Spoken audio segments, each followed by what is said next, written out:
This is a recording by Jack Murray. The Big Trip Up Yonder by Kurt Vonnegut Jr.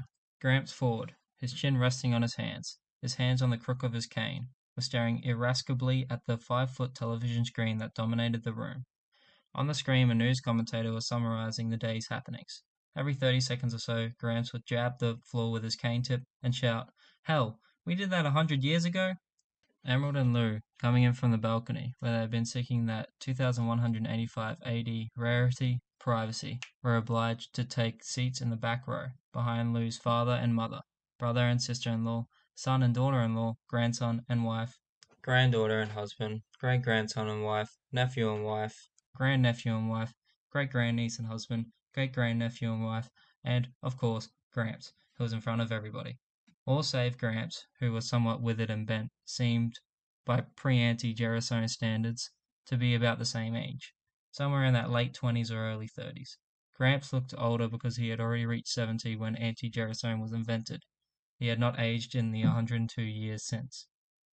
Meanwhile, the commentator was saying, Council Bluffs, Iowa, was still threatened by stark tragedy, but 200 wary rescue workers have refused to give up hope and continue to dig in an effort to save Albert Hagedorn, 183, who had been wedged for 2 days in a... I wish you'd get something more cheerful, Emerald whispered to Lou. Silence, cried Gramps. Next one shoots off his big bazoo while the TV's on is gonna find hisself cut off without a dollar. His voice suddenly softened and sweetened. When they wave that checkered flag at Indianapolis Speedway, and old Gramps gets ready for the big trip up yonder. He sniffed sentimentally, while his heirs concentrated desperately on not making the slightest sound.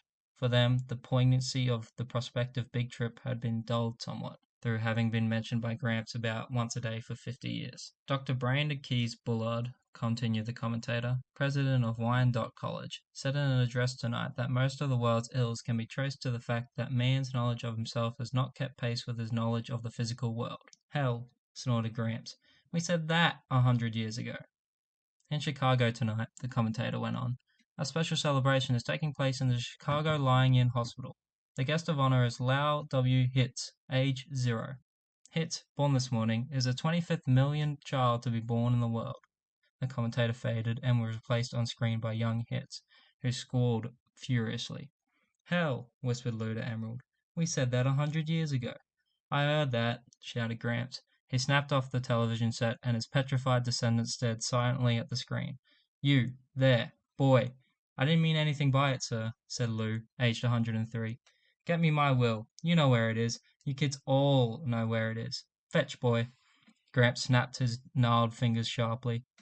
Lou nodded dully and found himself going down the hall, picking his way over bedding to Gramps' room, the only private room in the Ford apartment. The other rooms were the bathroom, the living room, and the wide, windowless hallway, which was originally intended to serve as a dining area, and which had a kitchenette in one end. 6 mattresses and 4 sleeping bags were dispersed in the hallway and living room, and the daybed in the living room accommodated the 11th couple, the favorites of the moment. On Gramps' bureau was his will, smeared, dog-eared, perforated, and blotched with hundreds of additions, deletions, accusations, conditions, warnings, advice, and homely philosophy.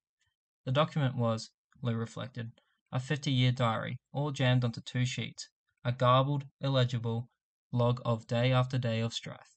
This day, Lou, would be disinherited for the 11th time, and it would take him perhaps 6 months of impeccable behavior to regain the promise of a share in the estate, to say nothing of the daybed in the living room for Em and himself.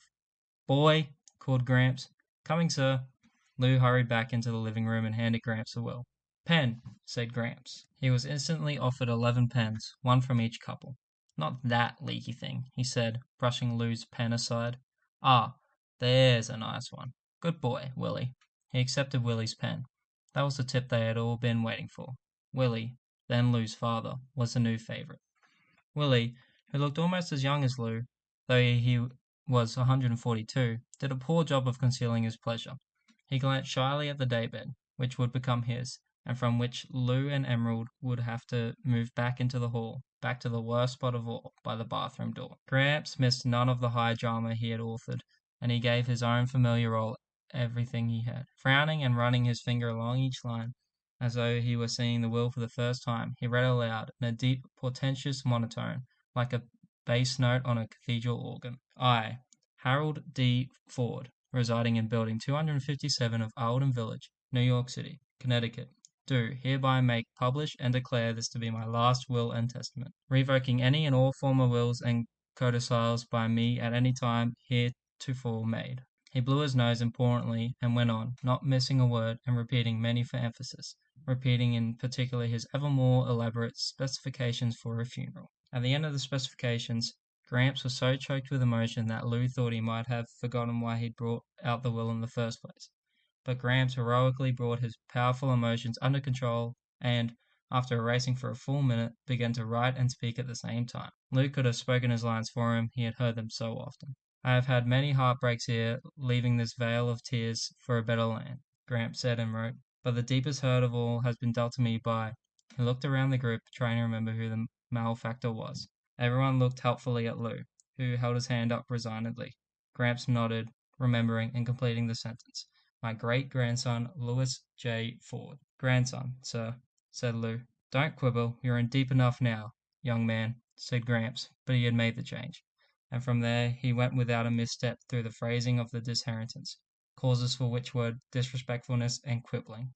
In the paragraph following, the paragraph that had belonged to everyone in the room at one time or another, Lou's name was scratched out and Willie substituted as heir to the apartment, and, the biggest plum of all, the double bed in the private bedroom. So, said Gramps, beaming. He erased the date at the foot of the will and substituted a new one, including the time of day. Well, time to watch the McGarvey Family. The McGarvey Family was a television serial that Gramps had been following since he was 60, or for a total of 112 years. Can't wait to see what's going to happen next, he said. Lou detached himself from the group and lay down on his bed of pain by the bathroom door, wishing Em would join him. He wondered where she was. He dozed off for a few moments until he was disturbed by someone stepping over him to get into the bathroom. A moment later, he heard a faint gurgling sound, as though something were being poured down the wash basin drain. Suddenly it entered his mind that Em had cracked up, that she was in there doing something drastic about Gramps. Em? He whispered through the panel. There was no reply, and Lou pressed against the door, the worn lock, whose bolt barely engaged in its socket, held for a second, then let the door swing inward. Morty! Gasped Lou. Lou's great-grandnephew, Mortimer, who had just married and brought his wife home to the Ford menage, looked at Lou with consternation and surprise. Morty kicked the door shut, but not before Lou had glimpsed what was in his hand. Gramps' enormous economy-sized bottle of anti-gerasone, which had apparently been half emptied, and which Morty was refilling with tap water. A moment later, Morty came out, glared defiantly at Lou, and brushed past him wordlessly to rejoin his pretty bride. Shocked, Lou didn't know what to do.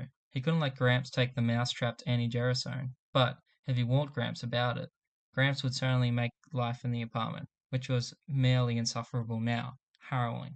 Lou glanced into the living room and saw that the Fords, Emerald among them, were momentarily at rest, relishing the botches that the McGarveys had made of their lives. Stealthily, he went into the bathroom, locked the door as well as he could, and began to pour the contents of Gramps' bottle down the drain. He was going to refill it with the full-strength anti-gerasone from the 22 smaller bottles on the shelf. The bottle contained a half-gallon, and its neck was small, so it seemed to Lou that the emptying would take forever, and the almost imperceptible smell of anti-gerasone, like Worcestershire sauce, now seemed to Lou, in his nervousness, to be pouring out into the rest of the apartment, through the keyhole and under the door. The bottle gurgled monotonously. Suddenly, up came the sound of music from the living room, and there were murmurs and the scraping of chair legs on the floor. Thus ends, said the television announcer, the 29,121st chapter in the life of your neighbors and mine, the McGarveys. Footsteps were coming down the hall. There was a knock on the bathroom door. Just a sec, Lou cheerily called out. Desperately, he shook the big bottle, trying to speed up the flow. His palm slipped on the wet glass, and the heavy bottle smashed on the tiled floor. The door was pushed open, and Gramps, dumbfounded, stared at the incriminating mess.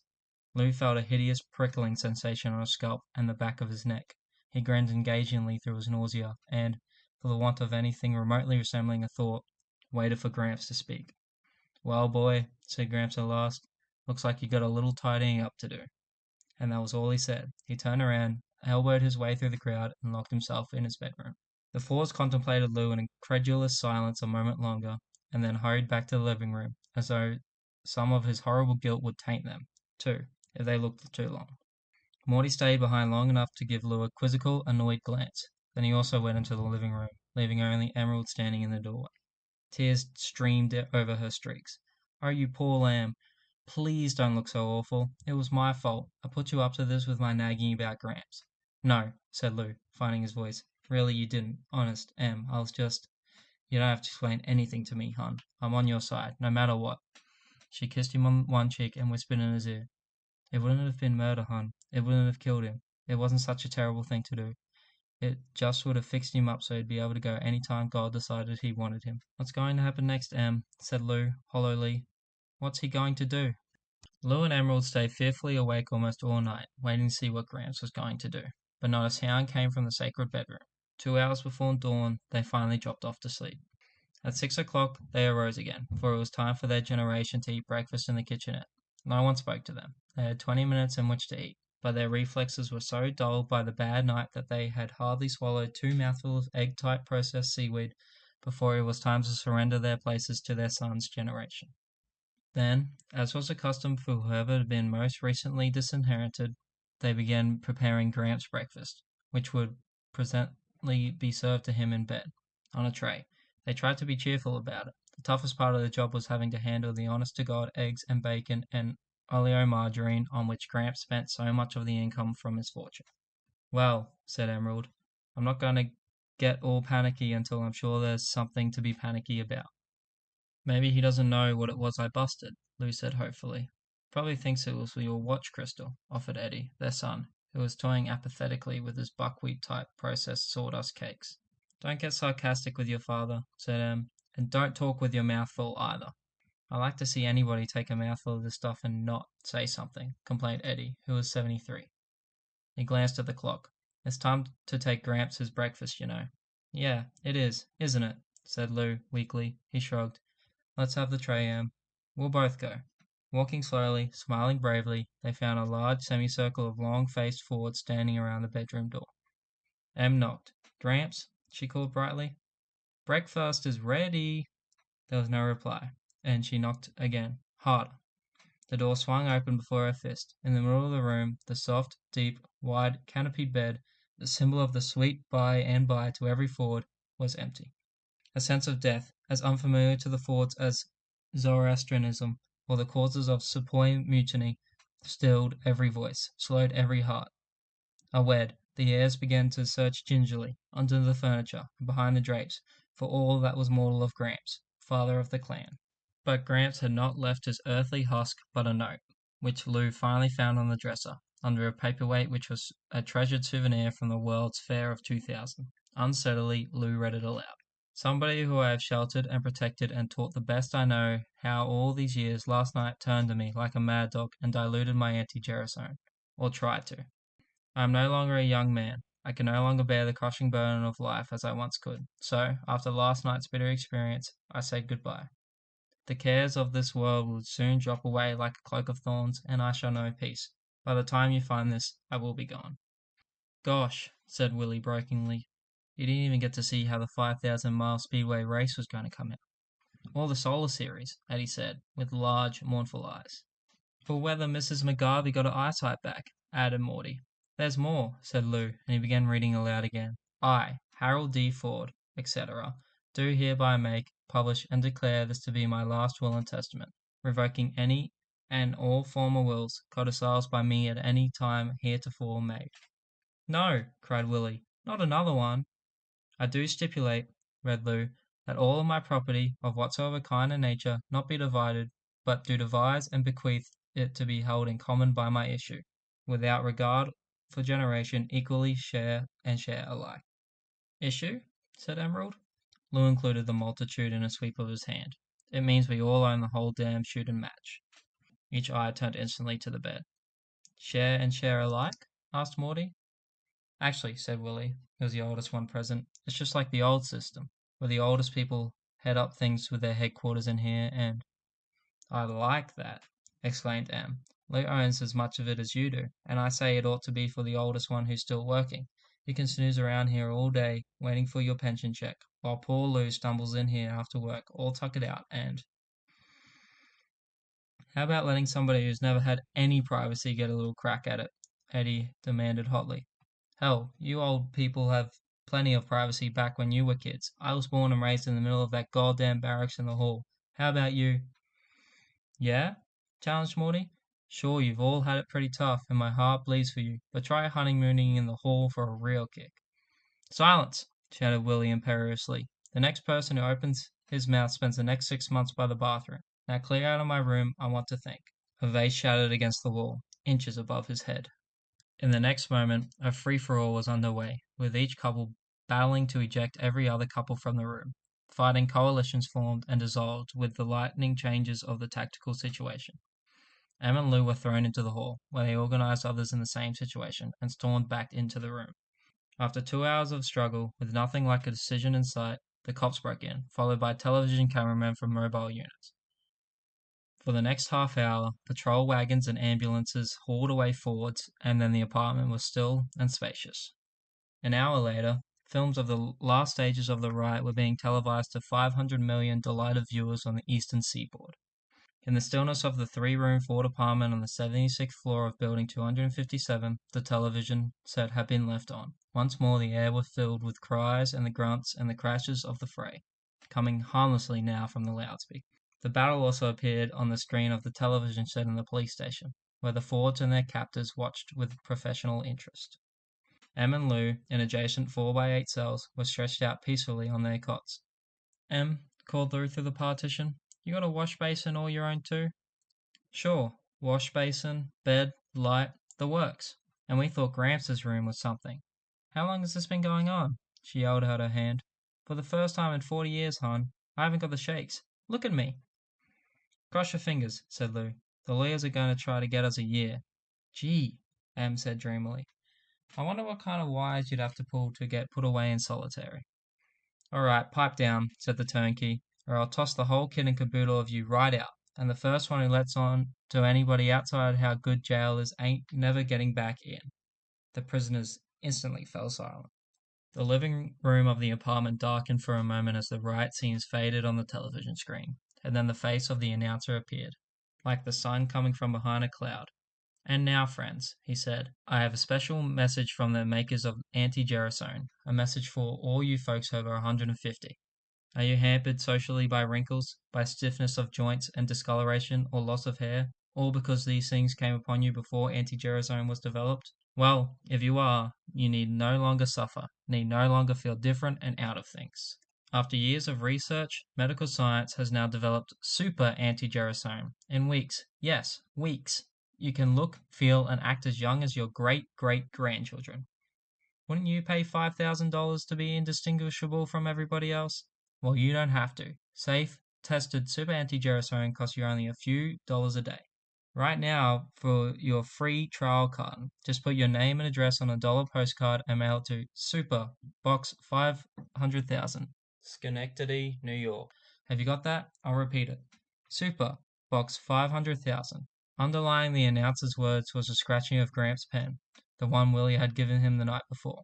He had come in, a few minutes earlier, from the Idle Owl Tavern, which commanded a view of Building 257 from across the square of asphalt known as the Eldon Village Green. He had called a cleaning woman to come straighten the place up, then had hired the best lawyer in town to get his descendants a conviction, a genius who had never gotten a client less than a year and a day. Gramps had then moved the daybed before the television screen so he could watch from the reclining position. It was something he dreamed of doing for years. "Schenectady," murmured Gramps. "Got it." His face had changed remarkably. His facial muscles seemed to have relaxed, revealing kindness and equanimity under what had been taut lines of bad temper. It was almost as though his trial package of super anti-gerasone had already arrived. When something amused him on television, he smiled easily, rather than barely managing to lengthen the thin line of his mouth a millimeter. Life was good. He could hardly wait to see what was going to happen next. End of The Big Trip Up Yonder by Kurt Vonnegut Jr. Recording by Jack Murray.